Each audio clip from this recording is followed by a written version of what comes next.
Florida. That sounds nice. Lake District in the UK, also nice. California. Let's see. UK Virgin Islands. Oh, that sounds really nice. Pam, you may be the winner for today's contest of where are you calling in from. So hello, everyone. Thank you so much for joining us. You can go ahead and say hello, say where you're from in the chat. And we are going to go ahead and get started. A couple of housekeeping things to be aware of. If you tune in late or you have to leave early, everyone registered for the webinar will receive a recording afterwards. It will also be posted to our YouTube channel, so do not fret if you have to leave early or if you join late. And without further ado, we will go ahead and get into it. So today, you have joined us to learn 7 marketing tips to sell more nonfiction books. So you may have noticed I am joined today by Julie Broad. And if you are not familiar, Julie Broad is the founder of self-publishing services firm Book Launchers, which is currently featured on the Lulu Partners page. She's an Amazon overall #1 best-selling author and knows what it takes to successfully self-publish a book. Julie's titles include More Than Cash Flow, which topped Amazon, The New Brand New, and her latest book, Self-Publish and Succeed. She's an expert on writing a book with marketing in mind, and Julie teaches authors how to write a no boring book on her popular YouTube channel, Book Launchers TV. Definitely check that out if you haven't. Her advice for authors and investors has also been featured in Forbes, Entrepreneur.com, Yahoo Business, CTV, The Toronto Sun, and Medium. Very long list of accolades. Julie, thank you so much for joining us today. And everybody, Julie's open for questions. Type them in the chat or save them till the end, and we'll get to them. Take it away, Julie. Awesome. Thank you so much. Yeah, you never realize how long your bio is until somebody has to read it. That's not a bad problem to have, I don't think.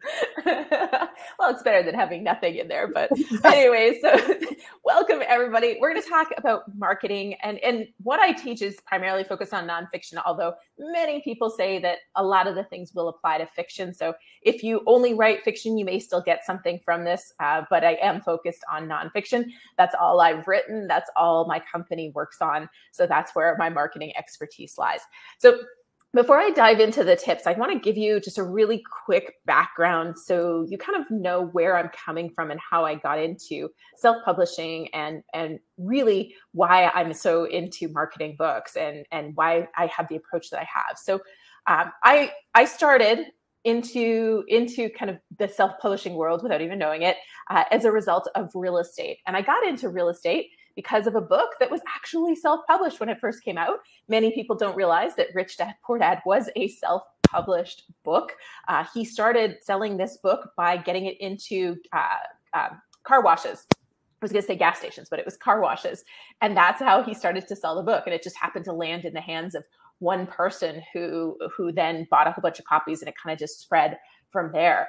So self-publishing is very mainstream. I believe that if you write a great book, a reader does not care. But Rich Dad Poor Dad, I read this book in 2001, and it really set my mind in a different path because I just started working.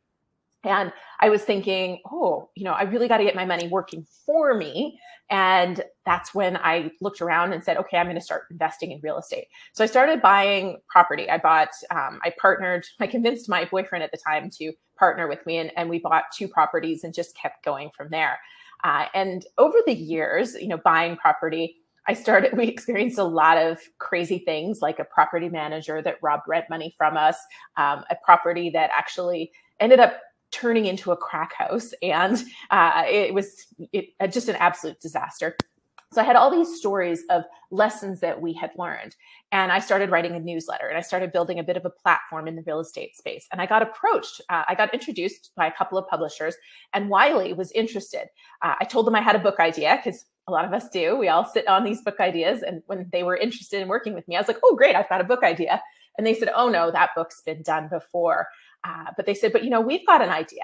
And so they gave me an idea, which is extremely unusual. Typically, you would go to an agent, you would write a book proposal, the agent would shop you around. So for me to be introduced to the publisher and have the publisher give me an idea, and we actually wrote the proposal together over 3 months, I thought I was for sure getting a book deal. But what I got was an email rejection that said, your book, we don't think you have a strong enough platform to sell books. So first they didn't like my book idea, and now they were telling me that I couldn't sell enough books. So my ego was absolutely destroyed in this. And I was very sad because, of course, when they were talking to me, the little girl inside of me that always wanted to be a writer, until I had that grade 10 teacher that told me I was not a good writer. And then I also heard writers didn't make money. So I went to school and did an MBA instead. But really, I was crushed. Like, it wasn't just, oh, you're not getting a book deal. I was crushed in a pretty big level. And I had friends that got book deals. So I also had this thing of, what do they have that I don't have? And so my ego was no longer in the game. And I decided after a while to go back to that original book idea and write that book, because I believed that there was people that were like me when I entered real estate that really needed to hear what I had learned, because a lot of the common things that were taught actually were the reasons that I had the problems that I had with the investing. So I was writing this book solely for the reader. I didn't think I was going to sell a lot of books because they told me I wouldn't. And I really wasn't thinking about myself in this. I was really thinking about, okay, I'm going to do this because I think there's people out there that need this message.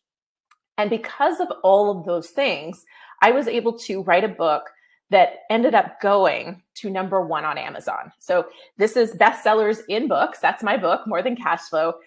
In the first week of launching that book, I sold thousands and thousands of copies and was ahead of Dan Brown and the Game of Thrones.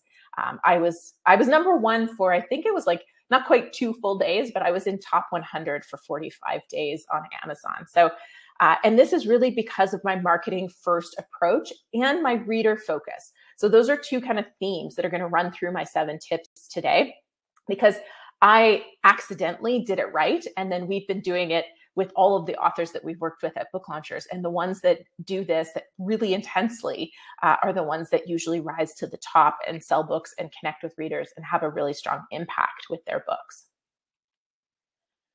So the first tip I have for you is to really change your mindset. A lot of people go into book publishing whether it's because of publisher expectations, or they are excited about being on TV, they want to make a lot of money, or they want the admiration of their friends and family, but they go into it like thinking they want to be a bestseller. Like, that's really fundamentally important to them, which is okay.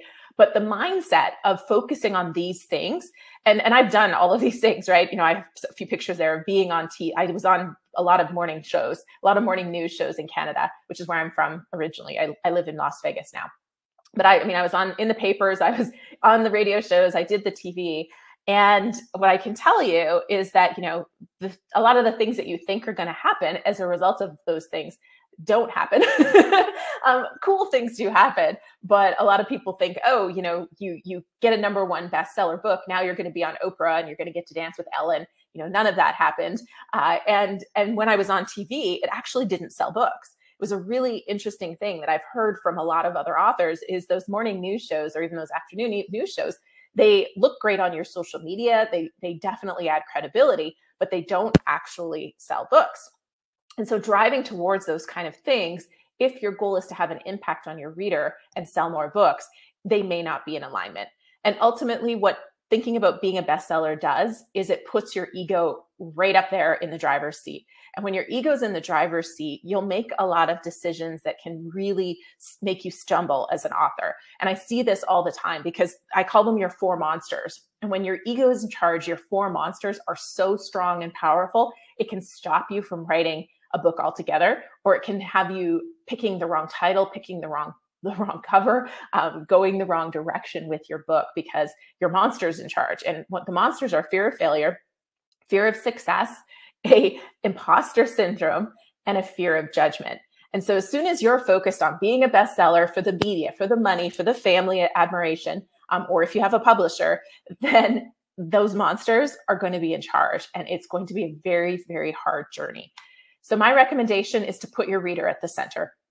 Focus on the outcome of the outcome that you want for your reader. And what I mean by the outcome of the outcome is that if you're writing a leadership book, for example, it is not about making them a better leader. It is about what is going to be better, different, dramatically changed in their life as a result of your particular style of leadership that you're teaching them, right? So I'll say that again, just to make sure, and I'll give a really, really wacky example so it sticks. If you have a solution to help men grow hair, every bald man is not your target market. And even though your solution is to give them hair, the reason is that's not the outcome that you want to focus on in your marketing. It is not get hair. It is get more dates because you have a full head of hair. It is get a promotion because you have a full head of hair. Whatever it is that you think that target audience is worried about, the full head of hair might be the first outcome, but that's not the outcome that they really care about. What they really care about is the outcome from the outcome. And when you are connected with your reader so much that you know what the outcome of the outcome is and why they need your book, what stories you have to share that are really going to resonate with them, and how you can, your particular brand or approach is going to get them to that outcome of the outcome. The monsters are still there. They never go away. You never get rid of those monsters. But I can tell you that when you focus on the reader, the monsters are quieter. They're more likely to be in the back seat instead of the driver's seat. And you're going to write a book that is set up for marketing because you've written it with the reader in mind the whole way. And it wasn't about you, or those monsters weren't making the decisions for you. And I put this in here. So when you put the reader at the center, now marketing is about reaching your reader to help them. It's not about you selling books. And that's the other thing, is a lot of people say, well, I just want to write the book. I don't want to sell it. I don't ever want to, be salesy or, all kinds of negative connotations. And I don't ever look at it as selling my book. I look at it as getting my book out there to help the very person that I wrote the book to help. And that mindset shift is so important, which is why you really need to spend time on this particular piece.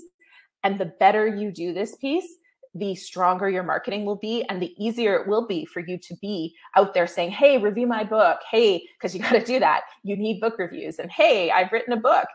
You got to keep talking about your book to market it, and knowing that your book is going to help somebody in a big way, and not just somebody, but a very specific person. It sets you up for success on that.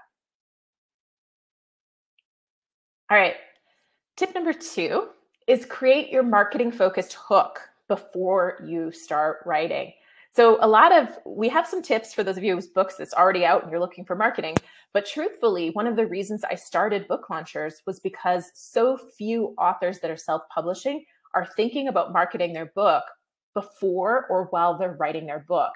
And that is a big missed opportunity, because when you have a strong hook to your book, which is knowing that reader intimately and not calling them a demographic. We'll go to that more in a second, but knowing that outcome of the outcome that you want for them, and how you're even just a little bit uniquely positioned to help them get it.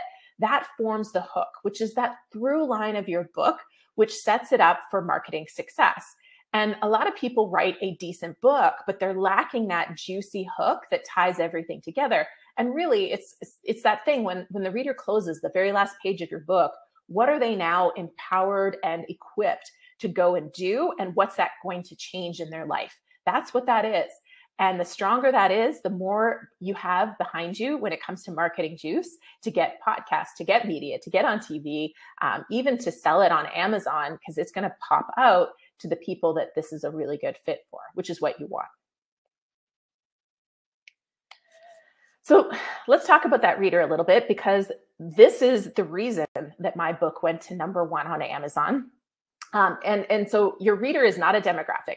So one of the mistakes I get a lot is people say, oh, my book is for women between the ages of 35 and 55. And it's not. Nobody's book is for that group of people. It's just like going back to the bald-headed man. My dad's bald and has been bald since he was, I think, 30 years old. He's been bald my whole life. And so he, again, does not care about hair regrowth. So he is not going to be your target market, even if he falls in the demographics of your target market. So it's really honing in on who this person is, the problems they're trying to solve, and where they're currently going to solve their problem. And that's where some of the marketing magic lies, is where are they currently going to solve their problem? Where are the new real estate investors going to either learn how to invest in real estate or figure out why their first property or first couple properties going so wrong? That was mortgage brokers, realtors, real estate clubs. There was a magazine in Canada called the Canadian Real Estate Wealth Magazine. Other authors they might be reading. Bigger Pockets is a really big real estate blog website, which is now a podcast and so much more. But 2013, when my book came out, it was primarily a blog. These are places that readers, my book readers, were going to solve their real estate problems. And this right here was my marketing. These folks, I had built relationships with mortgage brokers and realtors and real estate clubs. I started connecting with Canadian Real Estate Wealth magazine. I knew a couple authors. I had made friends through the years of being a real estate investor, and some of my friends got book deals. So I knew some other authors, and I was already writing for Bigger Pockets. So these things were all the places that I promoted my book. And primarily the reason it went to number one was because of realtors and mortgage brokers that sent emails to their newsletter lists and promoted my book, because it was the very thing they wanted their people to read. Because one thing my book had that none of the other real estate books at the time had was realism. Most books taught you how to get rich in real estate, and it skipped all of the problems, and it skipped some of the decisions that are really important. And what I was explaining was why a lot of those get rich quick courses that were out there created these problems, which is exactly what mortgage brokers and realtors wanted their clients to understand, because the clients were coming to them telling them to execute these funky strategies they learned from these courses. And the mortgage brokers and the realtors were going, yeah, we can do it, but you don't want to do it because of this. So my book was a third party telling them that. And so they promoted it. So find your reader. Where are they already going to solve the problem? Build relationships there. And that's your marketing plan. Because if you don't have thousands of people in your audience already, then you need to go to the people who do and get your book in front of them through those other people. And a lot of people worry about being niche. And I can tell you, and these aren't even the two that I'm now thinking about, because I prepped this presentation a little bit ago, but the books that have done the best with us, and in particular this year, have all been very niche focused. They have a very clear outcome of the outcome for the audience, and their audience is very specific. So these are two examples. Pat Watson, the book is called Tactical Lockpicking. This is about getting through locked obstacles in emergencies to save lives and reduce the property damage. This is for first responders primarily. Although interestingly, we found a marketing angle, because my team does marketing for these books, right? We pitch podcasts and live appearances and speaking gigs and run ads and all that stuff. They found a crime that crime writers groups were also interested in this book. But our marketing was primarily focused on first responders, and even more specific than that, fire and rescue. This book sold incredibly well to that market, because it was a perfect fit. And the outcome of the outcome isn't that you're knowing, like, the outcome is that you know how to get through locked obstacles, but the outcome of the outcome is that you're saving lives and you're reducing the damage done to properties in doing so.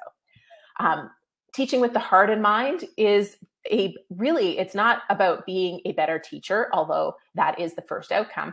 It's about social emotional learning. And it's a very specific niche market. It's not every teacher that wants to learn this. It is a very specific audience that was also really quite clear and easy to reach, because there was specific podcasts, there were specific associations, there were specific groups that were all really in the marketing plan for this. And this book did very well as well. Tip number 4, again, this is in the marketing, this is in the writing. This is something you can change after the fact. You can always kind of re-release your book with an adjusted table of contents if you didn't do this, but your chapter titles are your little salespeople. And so you should think of every chapter title as a tool that is going to sell your book. Good chapter titles land you media attention. They get you speaking gigs in the nonfiction world. And they also are what people will see when they open your book or click the look inside, or they click some sort of a feature to see a preview of your book. They see the table of contents. And what happens is typically your reader has already read at least one book in this subject space trying to solve their problem. If you have a chapter title that sounds like everybody else's chapter title, they're going to feel like they've already read your book. But if your chapter titles are adding value, selling benefits, or creating curiosity, they're going to be really driven to not just put the book in the cart, but actually buy it and get it right now. And that's what you want. When I say it can lead to speaking engagements, here's what happens. And it happened for me, and it's happened for quite a few of our clients, is somebody who puts on an event, they open up your book and they check out the chapter title and they go, whoa, that title would make a great talk. And in my second book, The New Brand You, I had a chapter title called You Are Who Google Says You Are. And that was primarily the main sales tool that I had for that book. And it was essentially by accident. I didn't even realize this approach at that time, but I intuitively always have tried to make my chapter titles more interesting. And that was the main thing I did to sell books for that book, which was go and give talks on You Are Who Google Says You Are. And we've seen this with our clients too. And I've also seen it with media. You send a book to a producer to try to get your book on the show. They look at the chapter titles and they go, hey, I want you to come in and talk about chapter 3. And so you want to spend time to really develop these to make them stand out, to make them great. And you've got a good one if you could see it being a talk title or a workshop, or you show people and they go, whoa, I got to read this book for this chapter. You've done a good job. Now, title, subtitle, if your book's already out, this is a pretty tough one to change, but I want to touch on it because there's two things that are really important that a lot of people don't spend time on. And one thing is putting keywords into the subtitle and making sure the title will be short, memorable, easy to say, and it really connects to your reader. A lot of people come up with really cool, creative titles that don't make it clear who the book is for. And again, everything needs to be for your reader. Keep that reader in mind. And you really want to make sure it works with search engines so that you don't have a book title that is dominated by other people's businesses or websites or books when people type it into Google. And of course, you want to make sure your title is not trademarked by somebody else. So, and your subtitle for keywords, I mean, we do keyword research for Amazon as well as for Google because we want to show up in both of those search engines when we are, when somebody has a problem and they're searching for it. And chances are that's going to translate into any other search engine that they're going to be searching in as well. So we focus on those keywords. And I've got a couple examples here of how we've done this. Protecting the Pig is a great title. It's memorable. It's easy to say. It's got alliteration, which is always a bonus. Alliteration is just one of those tools that's great. But the subtitle is where I want to draw your attention because this is a lot of people get really creative with subtitles. And we want the subtitle to sell a benefit, explain clearly who this is for so the reader knows exactly who this is for, and get keywords in it. So how stock market trends was one of the keywords, reveal the way to grow and preserve your wealth. And wealth was another one. And grow and preserve tells you that you've got money. This is not a beginner investor guide. This is for people who have money already, and you're going to grow and preserve that wealth. So it speaks very clearly to who the book is for, gets the keywords in there, and sells a benefit. I put this one in there for something different because, well, a lot of what we do is business books, self-help, health and wellness, that kind of stuff. We do the odd memoir and a little bit of true crime.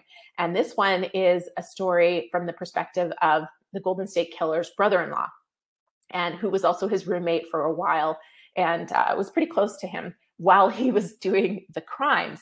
And so he didn't want the book to be about the Golden State Killer because this was all from his perspective. He didn't have inside knowledge on anything the Golden State Killer was doing as far as the actual killing. But what he did have was like the personal life, like the side that he saw, the side of this guy being married to his sister. So we had to get Golden State Killer in there, but he didn't want it to be the title because he didn't want it to focus on him. So we got the Golden State Killer's other life as our subtitle, and Killers Keep Secrets. It's got a little bit of an alliteration. It's 3 words. It's easy to remember. It stands out. And so it checked all of the other boxes as well. And then one more, another alliteration for you, the profit problem. And then this is kind of a little bit of a question, but this one will connect with business owners who relate to this particular statement. They say, I make money, so why don't I have any? The profit problem hits a lot of those keywords. In my ideal scenario, I also would have got business owner into there to make it clear, but the question really stands out. They say I make money, so why don't I have any? Most people who have run a business can totally relate to that question. So this is marketing for you because it's discoverability, it's memorability. It makes it easier for people to tell somebody about your book, and it spreads the word of your book, which is what you want. Now, If you have a business, if you've written a nonfiction book, a lot of people have done it as part of either they're growing a new business or they're, trying to establish their brand or their credibility. I recommend you sell your book in your marketing that you're doing with your business. And I put this example up here for my book, Self-Publish and Succeed. We've tested a whole bunch of things. I did a series of YouTube videos that were just excerpts from the chapters. I read them and, made them fun. So it wasn't just me sitting there reading a book, but they were excerpts from the book. And, I leveraged my YouTube audience for a lot of what I did with the book. But ultimately, a lot of our marketing in the company at Book Launchers, we kind of use the marketing of the company to then sell the book. What I mean by that is if you were to go to certain opt-in pages, and opt-in is where you get a download. I'll have an example at the end of this because I have a game plan for you on how to sell books. So it's just a really simple download that gives you a bunch of ideas on how to sell books without spending money. And so that's an opt-in. And so on a lot of our opt-in pages, when you opt in, the next thing you get on the thank you page is an invitation to buy, self-publish, and succeed. And that is actually set up through Lulu. We love using Lulu for this because Lulu has a partnership with Shopify. And what that does for us that no other platform does is we can see where our ads are converting. And we get the contact information for the people who buy that book. So we can actually give them extras and build a relationship by sending them emails. When I sell my book any other place, I can't do that. So it's really great if you're running ads, you're paying for ads, and you want to see not just who's converting to opt into your newsletter, but who's converting to buy books. And then you can put your book in front of more people like that person. It's really powerful. So this is one thing that we absolutely love Lulu for and love. And we've got that connection with Shopify. So it all works beautifully to sell on the thank you page. But the other thing that we've used Lulu for in this particular scenario is that same page, that same connection with Shopify. We actually ran video sales letters. And this was kind of a wacky thing. My ad guy said, hey, why don't we test it? And I'm like, I don't want to do a video sales letter to sell my book. So let's just test it. So this is an 8-minute video sales letter. This is just an excerpt from the very first screen of a video sales letter. For those of you who aren't familiar, a video sales letter is essentially just slides, and I literally read the text on the slide. So it's a voice over this text, and you don't see me, you just see the slides and you see the words. So it would be, hi, I'm Julie Broad, and inside this box is a simple solution. You need to finally write a book that will sell. And then the next slide with new text comes up. And that's all the sales letter is. It's just set up to sell the benefits in the book and why you need it. That video sales letter converts like crazy. So we're actually selling the book profitably. It's small profits. Like, at the end of the day, we're making less than $1 total from this. But, the more people that the book gets out there into the hands of, the better, right? I wrote this book to help people, and ultimately people who read the book often are connected to us in some other way. So it's a win-win, but it's a fun example of how you can market your book inside of all of your business marketing. And of course, put your book, a link to buy your book at the bottom of all of your emails, whatever it is that you're doing, if you are allowed to. Of course, if you work for another company, you might not be allowed to do that, but you should be promoting your book in every way that you can through all the marketing that you're already doing in your business. And finally, live events sell so many books, and I see a lot of authors, and I'm guilty of this too sometimes, but I see a lot of authors not taking advantage of it. If you're speaking, even if it's at a small group event, ask if you can have a table at the back and sell books. Ask if there's a budget for them to buy a copy of your book for everybody in the audience. I have sold a lot of books doing a talk where I don't get paid, but the organizer has a budget to buy my book for everybody in the audience. So I sell them a signed copy of my book for $20. I'm making $14 per copy. If there's 100 people in the audience, that's $1,400 that I'm getting paid to then get my book into the hands of a bunch of ideal readers. So it's great. And a lot of people don't even think to ask.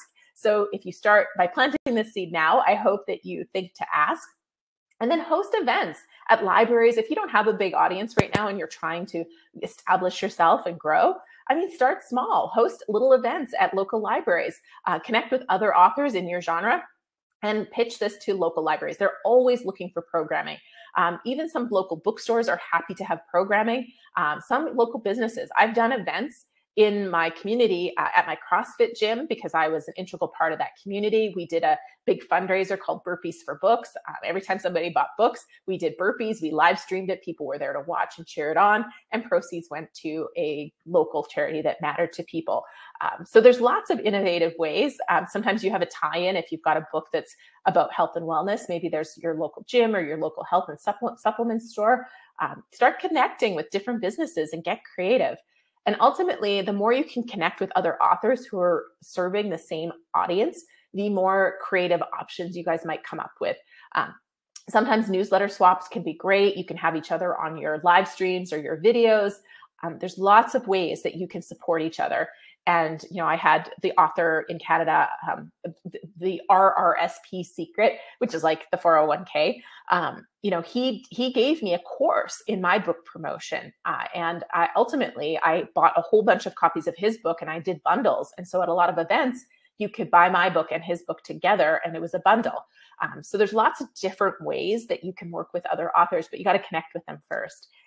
And ultimately, the more you can be live, that's less, it's coming back. I've been to 2 live conferences in the last month. So we're starting to see people face to face again. So the more you can do that and get your book in front of them, the more books you will sell.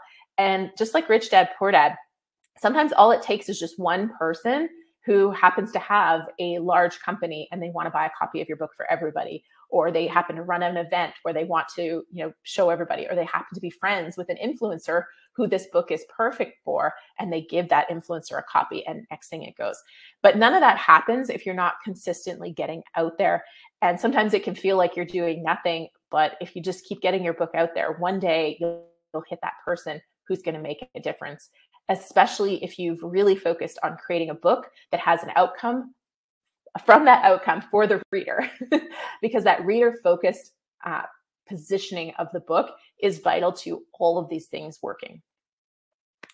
And so just kind of summarizing, be ready, because if you aren't already doing media, if you aren't already giving talks, a nonfiction book in particular opens the door to this really fast. So I highly recommend you be ready. And we have some clients who have done media bits and they weren't ready. So now we do media training, but they weren't ready. And that was it just killed the opportunities. But the other side of that is we've had some people who were exceptional and all of a sudden they're doing a series. They're being invited back. They're a regular guest expert. So if you're media ready, you've got sound bites, and there's a great video on my YouTube channel at booklaunchers.tv on how to create sound bites from your book. I highly recommend you get some media training, or you at least spend some time developing sound bites, so that whether you're doing podcasts or live appearances or media interviews, you have those sound bites, which are just short quotes. Like your book might be about you, but it's not for you. It's for your reader. That's an example of a sound bite. You also want to have at least one talk topic prepared so that you're ready to go, because somebody gets your book and they go, "Hey, I want you to give a talk." You go, "Okay, well, I've got this and this ready to go," or if they want a different topic, then, you want to take more time, but you already want to know what the structure of a talk is for you. Your lead funnel needs to be set up. Social media is okay, but I am a really big proponent for you building an email newsletter. And all of these opportunities are rarely going to let you promote your book, but you can often send them to a download that is a value add, which I will do for you in a second as an example. And connect with those influencers who already have your people in their audience. Again, that's what sold thousands and thousands of copies of my book, Self-Publish and Succeed. I had a lot of other folks in the self-publishing space promoting that book, and it sold copies as a result of that. So here's the download I was talking about. This is a really, really basic but powerful 8 ways to sell 1,000 books for less than $100. So you can head on over to booklaunchers.com/game plan. You'll see a really basic example of an opt-in page, which is where you type in your name and your email address, and then you'll get a copy of this, and you'll be on my launch letter, which comes out every 2 weeks, where we give you tips for writing, selling, and publishing a nonfiction book that sells. So let's hear the questions. Awesome. Julie, thank you so much. That was amazing. As always, you always pull on my heartstrings when you start with your story about a little bit of rejection there, but keeps you humble. So thank think that's good. So I have a question for you before we hop in. And so if everyone who's on the call today, drop your questions in the chat and we will get to them. But one of my questions was, you started today's webinar by talking about how you were turned down, unfortunately, because you didn't have a big enough platform. So can you talk a little bit about, for anyone starting out who doesn't have the numbers yet, how do they get there? And is there kind of a sweet spot before you kind of step out or try to get people interested in your book? Yeah, so there's lots of different ways to answer that question. So, I mean, as far as traditional publishing goes these days, if you don't have 1 million followers on social media or a newsletter list of 100,000 people, unless you're in a very niche space that is a hot market for a particular publisher, you're probably not going to get a book deal worth signing. That doesn't mean you won't get a book deal. But, you know, the piece that I really want you to pay attention to is a book deal worth signing, because you're giving over your intellectual property. You're giving up probably 80% of the money, maybe 90% of the money that's going to be made from this book in exchange for this book deal. So I think you want to really read carefully what you're giving them and what you're getting in exchange. And typically that deal doesn't seem fair until you have a big market. So that's the one thing. Now, if you're sitting there going, you don't have an audience, well, to me, I think for a lot of people and a lot of our clients, a book is a great way to build your audience. And sometimes it's going to take 2 or 3 books before you have a great big audience.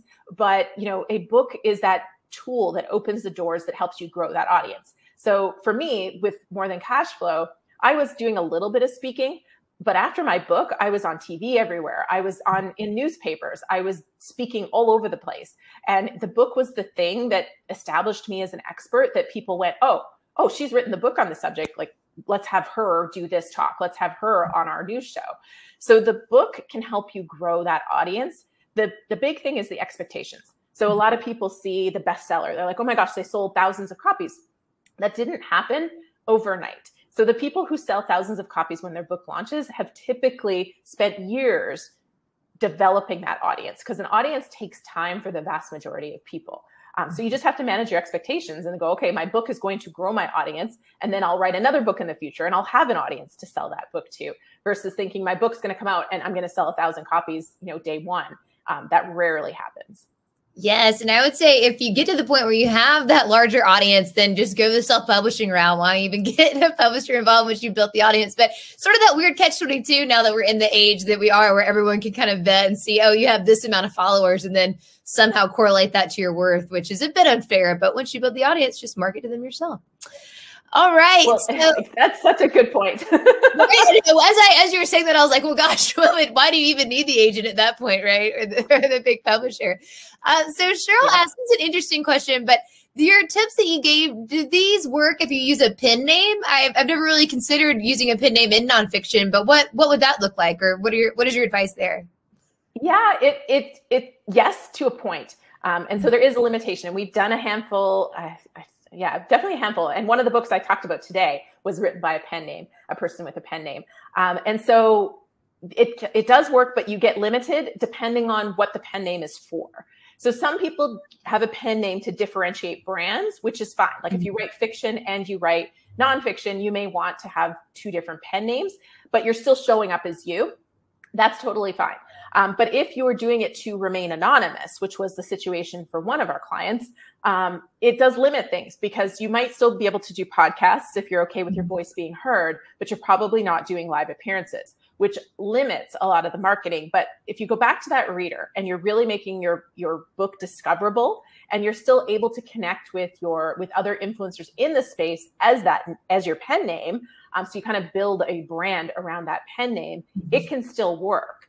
It's more work. And then there is an awkwardness. So if you attend an event and you are introduced to somebody, are you the pen name or are you yourself? And if somebody personally knows you, how do they know how to introduce you? So there's some awkwardness that can come out of the whole pen name thing. But so it comes down to, why you're doing it and what you want to do. But it does work. It just has limitations. Yeah, I never thought about that. If you're differentiating brands, and that could make sense. So yeah, that's interesting. And thank you for that question, Cheryl. So Charles is asking how to get your book selling game plan. So can you just tell us one more time where people can go and grab that? booklaunchers.com/game plan. Perfect. Makes it easy. That's probably another tip, is if you're going to have a URL, don't put a ton of letters and weird things that are hard to tell people. So David is saying, my question, subtitle keywords. So many are taken, but not trademarked. With a book, is it best to go one-on-one with a business website using those keywords too, or settle for something not in use? So keywords are always in use. There's what we look for is a keyword that has high search, low competition. So, and most of the keyword search tools, like for Amazon, we use Publisher Rocket. For Google, we've bought a Google keyword search, but Google has their own free keyword tool that you can download as well. So there's different ways to do it, but they all ultimately provide you with data that is high, that allows you to see the search volume. So you don't want a keyword that has like less than 5,000 searches in a month, but you do want a keyword that has 80,000 if the competition is low. But if that 80,000, searches in a month keyword also has like 95% competition, I would probably veer to a different keyword. So we're kind of looking for that sweet spot. So it's not about finding one that's not in use, but it is about finding one that is not, we're not going to be going head to head with a big gun that really dominates that keyword. Yeah, that's a great tip. And there's a resource that we've used before called Answer the Public, which will allow you to just basically put in a topic and it'll serve up all kinds of questions like who, what, when, where that people are asking for a long tail. Yeah, so it's kind of interesting and gives you a different perspective. Yeah, gives you a different perspective on, what people are searching for. And, when we approach things and search for them, the way that you word it may be different than, your target audience or the way they're thinking about it. So thank you for that question, David. So Alicia's asking, do you have any tips for marketing memoirs? Yeah, so memoirs are honestly the hardest thing to market because a lot of people are going to buy it because they, like celebrities can sell them because people want to know how they became a celebrity and their story and all the juice behind them. So when you write a memoir, this is where being focused on the reader is really, really important. And detaching yourself emotionally from the process a little bit, because what we find is the people who write memoirs tend to be the ones that are like, that word has to stay in there. And I'm like making a little bit of fun, but they get really emotionally attached to details in the story that aren't really important to the reader. They also tell the story in a chronological manner, which isn't often the best way to tell a story. If you think about Hollywood, a lot of times they throw you in the middle of the action and then they build the story, they like back up and then they tell you what led to that moment and then they tie up the ending afterwards. So there's all of that will make your memoir stronger, but there still is an outcome. So in order to market this memoir, there still has to be an outcome of the outcome. And the biggest downfall I see with memoirs is people say, well, I wrote the book to inspire, or I wrote the book so people know that, they're not alone in the world. That's okay, but that's really hard to market because who is that very specific reader that we're reaching out to, and why, and who's that person that already has that reader in their audience? Because that's how you're going to sell that memoir, is getting in front of the people who are already connecting with that. So the more specific you get, the better. So if you haven't written your book already, that's what I would say. If you've already written your book, you're still going to want to dive in and find that outcome of the outcome and who is that very specific audience that your book is most going to resonate with and who already has them in their audience now, and try to get in front of them. Yeah, I love that. And I love the outcome of the outcome. I've never heard that before. And I was like, oh, that is such a perfect way to describe it, because we have authors that come to us all the time, as I'm sure you do as well, that are like, yeah, this book's for everybody. Or like the example you gave of the 10-year, 20-year span women from this age range. And it's like, just do yourself a favor and get a little bit more intimate and detailed than that. So Andrea is asking, when marketing via email, is this simply a link or is there a phrase along with the link? So I'm imagining what you're asking, Andrea, and you can correct me if I'm wrong, but the copy or the words surrounding a link, are those important as well? So if you have any tips on building an email for marketing. So if she's talking about when I said put it at the bottom of your email, I usually do say something like a little bit hooky. I would say, are you worried your book is boring? Get our #NoBoringBooks guide, self-publish and succeed. So that might be how I would put it on the bottom of an email to kind of like, I always try to hook people. I always, the first few sentences of anything, I'm thinking, what is going to grab somebody's attention? So yes, if you're talking about like growing the email list or marketing the book inside of email, it's the same thing. Start with a benefit. Like a lot of people say, I just got back from a lovely walk. Well, most people really don't care what you're doing. So start with, you are writing that book and you're struggling. You're sitting in the chair, staring at that cursor, flashing on your blank screen. You need this book to give you the guide on what to do next, right? Like to me, that's what you want to do. So especially the first 2 sentences at the end, you can be like, and I just got back from a lovely walk. Do you go for walks? Hit reply and tell me about your walk.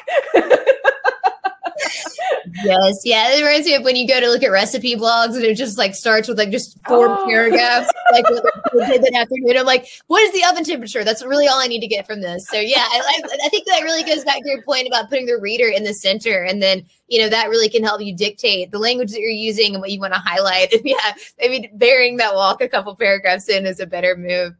And so Adam is asking a Shopify specific question. So Julie, since you have experience, we'll see if you can answer this one. But he said, how do you price a book of selling with Lulu plus Shopify? Is there a decision template or do you just add $1 on the cost? So you said you're making $1 per book. So just wondering how to think about it.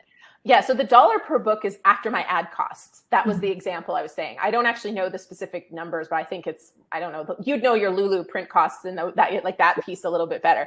But yeah, after our ad costs and the print costs and all that stuff, we were making about $1, which to me was a win. I was like, if I didn't even think my ads, would make money when we tested the video sales letter. So that was a win. But like pricing a book, whether I'm selling it through Amazon or Shopify or like wherever I'm selling it, I do competition research. That's how I figure out the price. And I always recommend people do that because a lot of people say, oh, well, my costs, like if they do a color book in particular, they go, oh, my costs are $20, so I got to sell it for 30. I'm like, but your competition's selling it for 18. So you really have to look at your competition in your category. So you want to figure out who are you competing with? What are they selling? How is your book a little bit different than that book? Or how does it position so that your cost would maybe be a little bit more or a little bit less? But that's how I always price it. But the $1 per ad was not, I didn't price it based on that. That was lucky. Yeah, I think with so many of these things, it just has to do with research and boiling down and really taking the time to do that. I don't think there's any getting around that. I don't know if you have the magic tip, but I think that, at the end of the day, you just have to sit down and really look at the landscape and go from there. So we have another question. Thank you for that, Adam. Shanice is asking, how far in advance do you start promoting? And is the promotion centered around the book specifically or things that surround topics in your book? Great question. Yeah. So it depends. If you're following the traditional model, you're promoting your book probably 6 months before your book is actually launching. My perspective is, the minute I know I'm going to be writing a book in a category, I want to start connecting with people in that space and adding value in their world. So what I mean by that is, I would go to their YouTube videos and comment and answer questions in their audience and, just be a presence. If it's a live event, I would go and I would, meet people, introduce myself, connect with people. My approach is always to try to add value so that, in the future, if I ever need something, it's not a hard ask for anybody because I've been adding value to everyone for a long, long time. But that's my first thing is, so as far as doing that in advance, start today. Like yesterday was the best time to start building relationships in your industry and in your space. So start today. As far as specific book launch strategies, it depends on what you're going for. If you're and what you have is resources. Like we have a launch strategy menu at Book Launchers. And a lot of people think, oh, I want to choose this because my goal is to be a Wall Street Journal bestseller or, a Washington Post bestseller. And that's not how it works. It's like, these are your resources that you have, and the resources are the money and the audience that you have that you're willing to put into this launch. And then based on that, you can choose your strategy. Because I'm sorry, but a USA Today or a Wall Street Journal bestseller is not in the cards if you don't have an audience and you don't have financial resources to put money behind this launch. It's just not going to happen.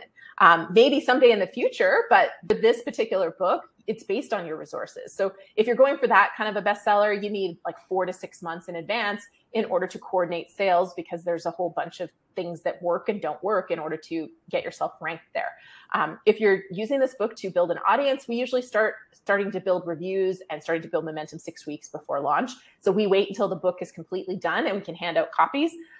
Some people will do what's called galley copies. They're not fully edited copies.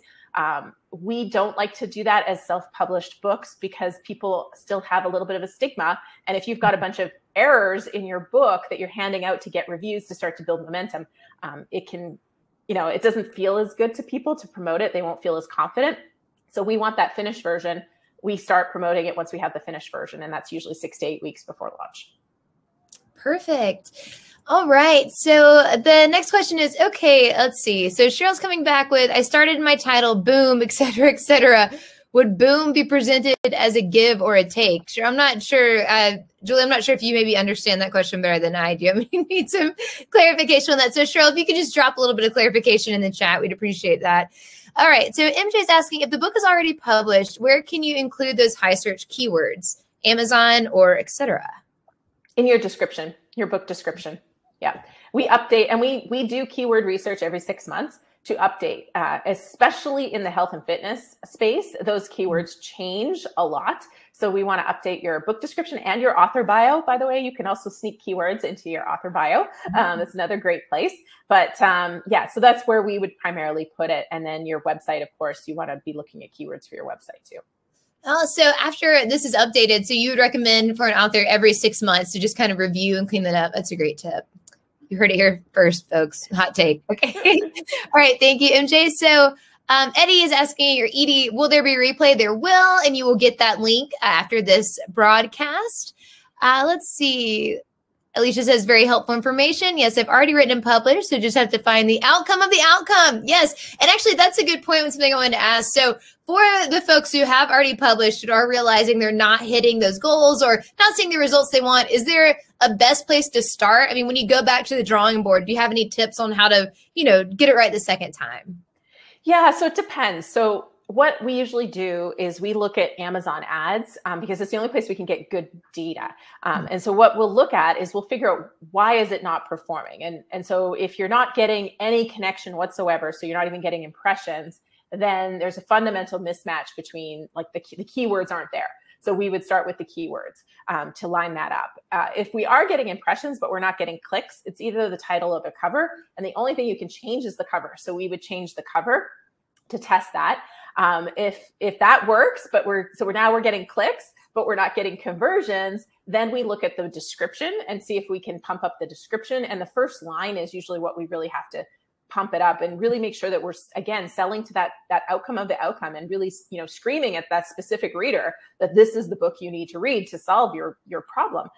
So we want to punch that up. And if none of that works, then that tells me we need to re-release or start a new book.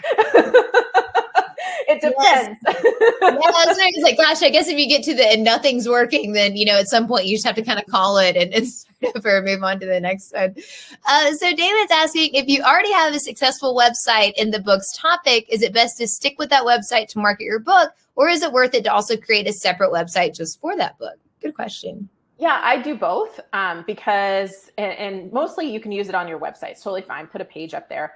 But I still like to and this is where the marketing in me doesn't go away, but I want to track conversions if I'm doing specific initiatives. So I like to have dedicated pages for a lot of things. And so I will still create a book specific page for, if I'm doing a podcast interview or something else, I'll send people to a specific dedicated page. So it does depend. Your website can be distracting. So if your goal with having the book on the website is to sell books, people will get distracted by your website and it won't convert the way you want it to. If your goal by having the book on your website is that you're going to be pitching yourself for speaking and media and, consulting and clients go there and the book adds credibility, then that's great. Like the book being on your website will serve that purpose. So. Awesome. Good question. All right. And this next question from Jillian is a pretty interesting one. So how do you sell a book that is focused on racial discrimination and the title is rejected on Facebook ads? So a bit technical, but very interesting question. Yeah. So, we run into this with Amazon too. Some people like the putting swear words in the title has been all the rage, ever since, the subtle art of not giving a F-bomb. And so and you can't run ads for those kind of books. And so and we ran into this with a book on CBD that we did as well. And we have a book on hemp that's had challenges. So it's not just that category. You run into it a lot. So with Facebook, I don't run a lot of Facebook ads. I've always felt like I'm just donating to the big blue. I've not really figured it out. Unlike Amazon, where Amazon doesn't spend your money. It's hard to spend money on Amazon. Facebook is like, oh, you set your budget at 100 and it's gone. It's like, where did that go? What happened? Amazon is like, come on, spend my money. I want to get information. So it's very different. So I'm not a Facebook expert, but I can tell you that we have had to get creative. And sometimes it just means you're not going to be able to run ads. So if you've picked a title and that title is very important to you and it speaks to your reader, you're not going to be able to run ads. So you got to find other strategies, which is where, again, I go back to, connecting with other people who already have your readers in their audience. And I can tell you, having worked on a few books that were about more primarily inclusion, but also some of the issues. We have one book that's on like building better bridges between communities, between the police and different ethnic communities. And that's a hot topic. I mean, there's a lot, even though you can't necessarily market some of those things with ads, there's a lot of people talking about it. There's a lot of media that want to have experts in that space in front of them. So that would be the angle I'd take for a book like that. Mm-hmm. Awesome. Great question. Thank you, Jillian. Let's see. Adam's saying, this is my first self-published book. It is a high technical field, national security nonfiction. I'm looking for an editor and typesetter, have the cover art done. Is there a marketplace to find these services? Like Fiverr, but for self-publishing services. So Julie, I know that you obviously help with a lot of those things, but yeah, could you talk to us a little bit about your process? Is it package-based? Is it a la carte? How can we help Adam? Yeah, for sure. So we're full service because marketing has to be built into every process. So we don't do anything a la carte. You're either a member and we're taking care of you and loving on you at every step, or you would go somewhere else. That's essentially how we work. We do technical books to a point, but where we go when there's something that's super technical that's out of our expertise is we go to Reedsy. So reedsy.com for editing in particular. There's, it's a really great database of editors that you can find somebody who has the technical expertise that you have. I will say quickly on technical books, about half of the people who write a technical book, they've written it technical, but their audience actually isn't technical. So just make sure that your audience is actually somebody who has the same technical level that you do before you go and hire an editor that has that expertise. You want your editor to have the expertise level of your reader, or maybe just a little bit more, because they'll ask the questions that your reader's going to be asking. Perfect. Thank you. All right. So we've got about 2 questions left that we'll try to get through before we run out of time here. So Mary's asking, I've written 4 children's books and am a physician who's almost finished a medical book. Should I use a different name and website for the medical book? I wouldn't, because everybody, so I launched book launchers with people who knew me as a real estate investor, right? Mm-hmm. So I had built a real estate training and education company, and I got my first 10 clients from people who knew me as a real estate investor. There are people who buy your children's book that are going to promote you and support you and buy your medical book. And so I wouldn't separate them unless you have to. There's some reasons. Sometimes people think there's a confusion, there's liability things. I'm not going to, we can't dive into that, but if you can, I would keep it all the same. Yeah. And so Shanice is asking, do you recommend posting the actual book as promotion, like the cover and quotes, ahead of completing it? Maybe. It depends. Some people do that and then they change their book as they finish it. Or they, the launch actually takes way longer, something goes wrong, or so maybe without knowing a lot more, I would say it can work, but sometimes it's better to just build your audience and build your book at the same time. Yes, all these questions can be so case by case basis. I know it's so hard to kind of give a blanket answer for these, but so the last question is Lulu specific. So I'll take this one and then we will wrap up for the day. So MJ is saying, if you change the book description, including those keywords, you have to do it on the rest of the platforms, or does Lulu do it? So for Lulu, if you're using us for global distribution, if you change it one time on Lulu, we will push those changes through. However, if you have it, and I recommend everyone to sell your book wherever your readers are. So if you have it in multiple places, you do want to go through and make sure that those changes are reflected everywhere. So thank you so much, everyone. Julie, any parting words, or where can people find you? Booklaunchers.tv is our YouTube channel. That's where I'm always hanging out. That would be the best place to find me. But, get that game plan, booklaunchers.com/game plan. You can hit reply to that, and that will go to me too. Perfect. Well, Julie, thank you so much. A wealth of information as always. And I always appreciate you telling your background and your crack house from crack house to book launchers. So there you go. It can happen for you too, folks. So thank you so much, everyone who tuned in today. If you are interested in our other webinars, go to webinars.lulu.com to find out what we have upcoming. Julie, thanks so much. Everyone has a wonderful Wednesday, and thank you for tuning in. So see you next time, everybody. Goodbye.